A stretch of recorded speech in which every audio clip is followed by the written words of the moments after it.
नवरात्रि के कितने दिन होते हैं? कितने दिन होते हैं? 9। अच्छा, 9 ही दिन क्यों होते? कभी विचार किया 10 क्यों नहीं होते, 8 क्यों नहीं होते? माई बाप, 9 का अंक है पूर्ण का। किसका? पूर्णता का। और अंक का पहाड़ा पढ़ोगे कट जाएगा, 9 के अंक का पहाड़ा नहीं कटता। जैसे आप 8 का पहाड़ा पढ़ो, 8 दूनी 16, कितना? 6 और 1 7 हुआ। 8 तिया 24, 4 और 2 कितना हुआ? 6 हुआ। लेकिन अगर आप 9 का पहाड़ा पढ़ोगे तो उसमें अंक ज्यों के त्यों आएंगे। आप अगर पढ़ो 9 दूनी 18, तो 8 और 1 9 तिया 27, 7 और 2 9 चौको 36, 3 और 6 9 पंचे 45, 5 और 4 9 छक्के 54, फिर 5 और 4 कितने? 9 सत्ते 63, 6 और 3 9 अट्ठे 72, 7 और 2 9 नम्मा 81, 8 और 1 और 9 धाम 0 हटाओ सो फिर 9। ये अंक कहीं नहीं कट रहा, पूरी पहाड़ा में आप पढ़िएगा, पूरा का पूरा पूर्ण है। इसलिए माई बाप, जिंदगी में हम लोग मां के गर्भ में भी 9 महीने तक रहते हैं और 9 माह तक गर्भ में रहते हैं। उस 9 माह के गर्भ का कर्जा अगर चुकाना है तो नवरात्रि में मां अंबा को मनाना है। प्रत्येक हिंदू को नवरात्रि के पावन पर्व पर अंबा का ध्यान साधना अवश्य करना चाहिए। काम तो जीवन भर रहना। माई बाप, जब तक तुम मरोगे नहीं तब तक काम रहेगा भैया। जब राम नाम सत्य हो जाएगा तब काम बंद होगा। और हम लोगों की आदत क्या? आज बहुत काम कर लें, कल कम करना पड़ेगा। आज बहुत काम कर लें देर तक, कल कम करना पड़ेगा। लेकिन माई बाप ऐसा होता नहीं है। आज बहुत कर लिया तो कल 1.5 गुना और आ जाता। हाँ जी या ना जी? बोलिए ना, हाँ या ना? इसलिए मेरे पागलों, मां का नाम बड़ा अद्भुत। क्या नाम? उमा, नाम उमा, अंबिका भवानी, सुंदर सहज सुशील सयानी, नाम उमा।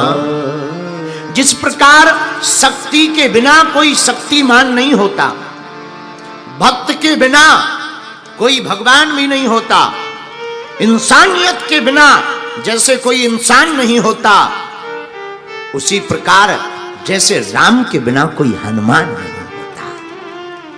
माई बाप, उसी प्रकार हमारी जिंदगी भी सूनी है, बेकार है। जिसने अपनी जीवन में मां की छत्र छाया नहीं पाई, मां के आशीर्वाद को नहीं पाया, उसकी जिंदगी किसी काम की नहीं। हम आपको एक चरित्र सुनावे। आज सुबह हम एक चरित्र पढ़ रहे थे, अंबाजी का ही, बड़ा पावन चरित्र लिखा। एक सेठ जी थे मंदसौर के, नाम था उनका अखेराम जी। बड़े अच्छे सेठ थे, साहूकार थे, संपत्ति खूब थी। आप इतने बड़े व्यापारी थे कि विदेशों में जहाज चलते थे। पुराना जमाना, जहाज पर बिजनेस होता था। यहीं सूरत से, मुंबई से, कोलकाता से, आदि आदि शहरों से जहाज जो जाते थे, उन्हीं से बड़ा लंबा चौड़ा व्यापार था उनका। उन्होंने दाता क्षेत्र में अपने इस पावन तीर्थ अंबाजी के बारे में बहुत सुना था। एक बार धोखे से वो यहां दर्शन करने आ गए। बड़े आनंदित भये। कुछ दिनों बाद उन्हें व्यापार के निमित्त विदेश जाना पड़ा, तो अंबाजी को प्रणाम करके कहा, मां हमारे व्यापार की सफलता देना, हम जा रहे, देखना महिमा। प्रणाम करके चले गए, खूब विदेशों में व्यापार किया। वापसी में पूरा जहाज माल भर करके लाए। 2-4 सहपाठी मित्र, मुनीम, कार्यकर्ता और स्वयं सेठ जी जहाज में आगे बैठे। जहाज चला जा रहा है। रात के यही कोई 9 बजे होंगे। शक्ति अंक में इस कथा का वर्णन आया है। रात को कोई 9 बजे होंगे और समुद्र के मध्य में एक घटना घट गई। तूफान आ गया। तूफान आ गया तो जहाज फंस गया। जहाज फंसा तो जहाज चलाने वाले व्यक्ति ने कहा, सेठ जी अब तो भगवान ही बचा सकते हैं, तूफान खतरनाक है और पानी कहीं अगर जहाज में थोड़ा भी भरने लगेगा तो जहाज पहले से ही खूब भरा पड़ा है, जल्दी डूब जाएगा। एक बात बोलें, समुद्र में हजारों गिलियन पानी होता है, लाखों करोड़ों गिलियन पानी होता है, लेकिन समुद्र एक छोटी सी नाव को तब तक नहीं डुबा पाता जब तक समुद्र का पानी नाव में ना चला जाए। वैसे ही हमारी जिंदगी में लाखों करोड़ों संकट हमारे सामने आ जावे, पर हम तब तक नहीं बहक सकते जब तक उन संकटों को अपने मन में नहीं रखेंगे, और मन में नहीं रखेंगे तो संकट तुम्हारा बाल बांका नहीं कर सकते। तो वह डरने लगा। सेठ जी भी बड़े डर गए कि कहीं मर ना जाए। इस दुनिया में बड़ी आफत यह है कि कोई मरना नहीं चाहता, और हद मजे की बात यह देखना कि दुनिया में कोई मरना नहीं चाहता, पर मरना सबको है। बूढ़े आदमी से भी पूछो, 86 साल का बुढ़ा हो, 80-85 साल पार कर गया हो और मर रहा हो, एकदम बिस्तर पर पड़ा हो, उसके पास भी जाओ, हाथ जोड़ के कहते, हे भगवान हमें बचाओ। तो सेठ जी की आंखों में आंसू आ गए, अब तो मरना तय है। माई बाप रोते रोते उन्होंने अंबाजी का ध्यान किया। हम आपको बिल्कुल सत्य घटना बता रहे हैं। एक पुस्तक है गीता प्रेस की शक्ति अंक, उसके 697 नंबर पेज पर इस कथा का वर्णन किया है। सेठ अखेराम जी ने प्रार्थना की, हे दाता क्षेत्र की अंबाजी, हमारी जितनी संपत्ति है हम उस संपत्ति का आधा दान आपको दे देंगे, लेकिन कृपा करके हमारे प्राण बचा लो। और दान इसलिए नहीं देंगे कि लालच देंगे या घूस, मां उस दान से हम जगत का कल्याण करवाएंगे, पर कृपा करके हमारे प्राणों को बचाओ। और हृदय की भाव की पुकार मां सुन लेती। माई बाप बेटा कैसा भी कपूत होवे, कभी उसने स्तुति ना की हो, कभी उसने प्रार्थना ना की हो, कभी उसने ध्यान ना किया हो, कभी जप तप ना किया हो, लेकिन कोई हृदय से पवित्र भाव से मां अंबा को जो पुकार लेता है, मां सभी नियम तोड़ करके उसकी लाज बचाने चली आती है।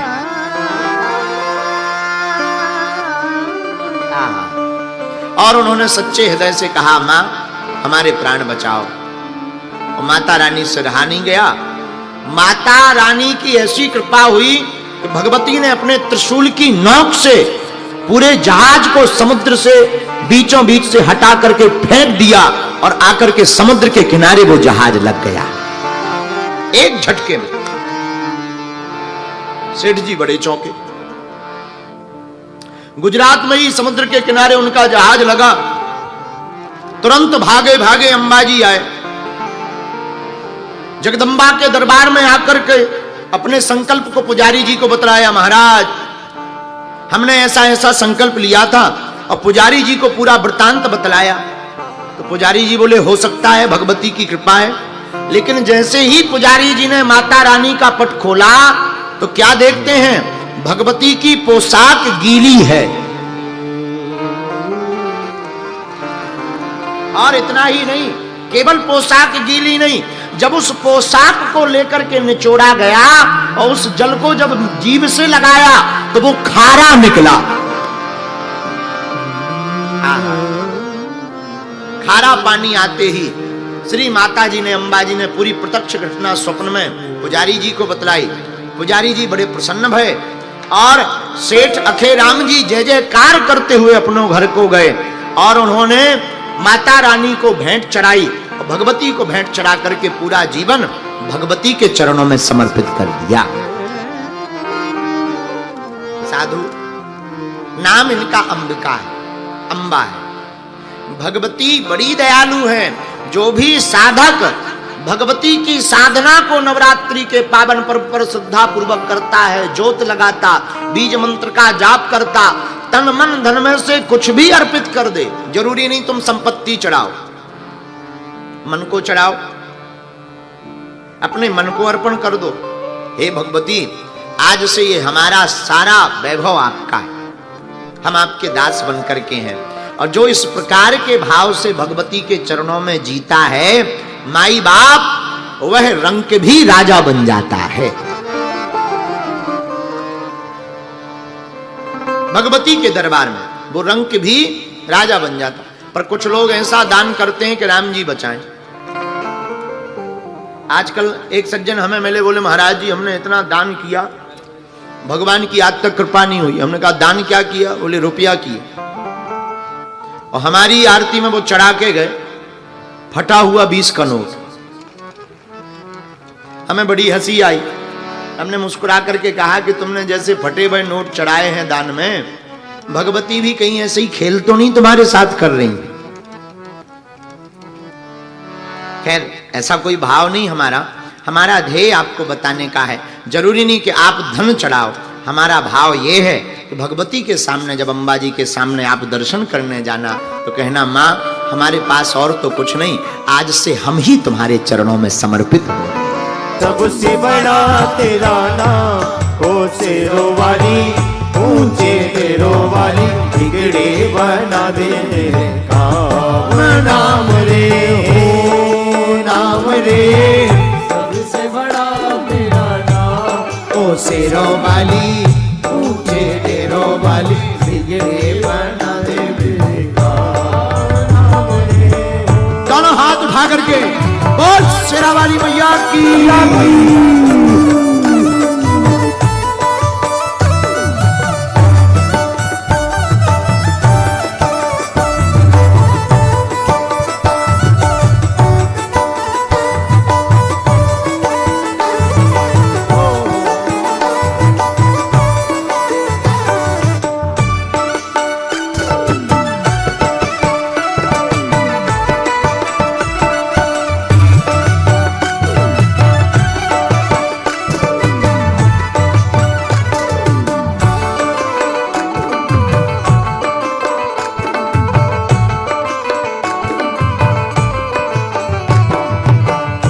ऐसा कठिन पल ऐसी घड़ी है, विपदा आने पड़ी है। ऐसा कठिन पल ऐसी घड़ी है, विपदा आने पड़ी है। तू ही दिखा अब रास्ता माता, दुनिया रोके खड़ी है।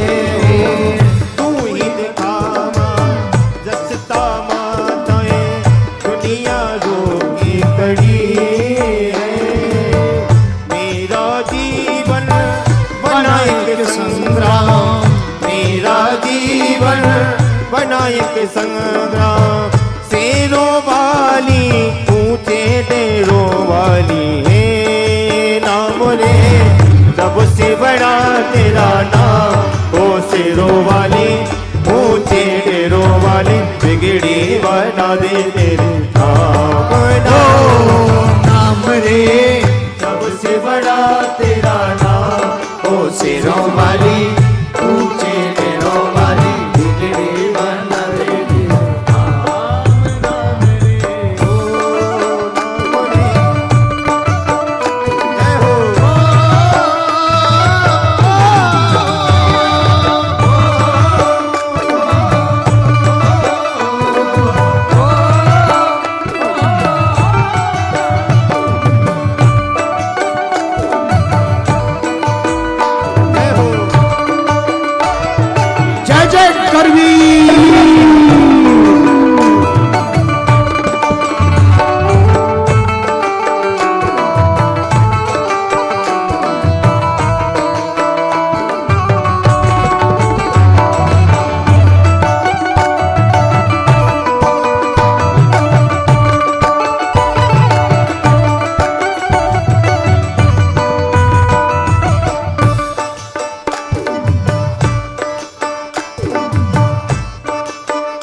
भक्तों को दुष्टों से छुड़ाए, बुझती ज्योत जगाए रे। भक्तों को दुष्टों से छुड़ाए, बुझती ज्योत जगाए रे। जिसका नहीं है कोई जगत में, तू उसकी बन जाए रे। जिसका नहीं है कोई जगत में, तू उसकी बन जाए रे। ओ तीन लोगों करे,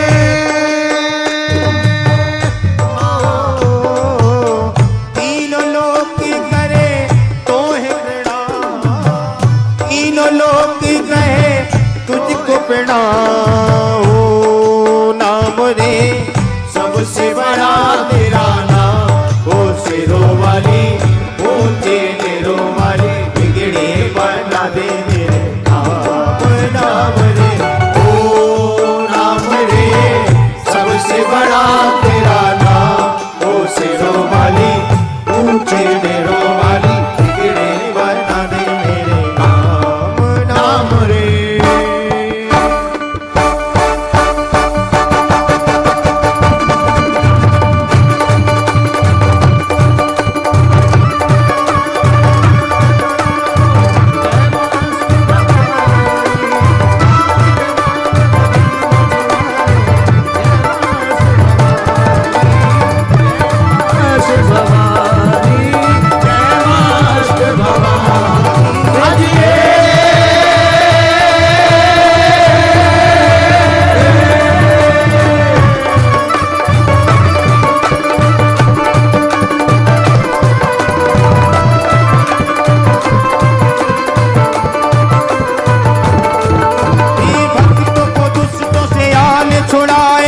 बुझती ज्योति जगाए।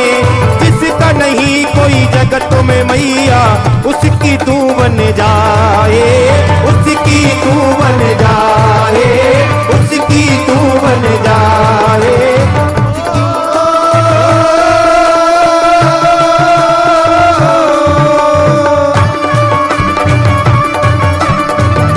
जयकारा माई शेरा वाली दा।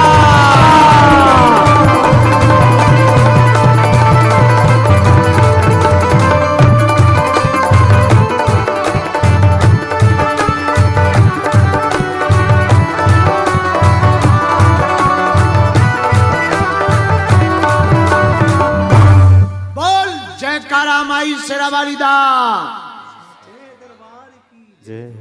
बोलो अम्बे मैया की।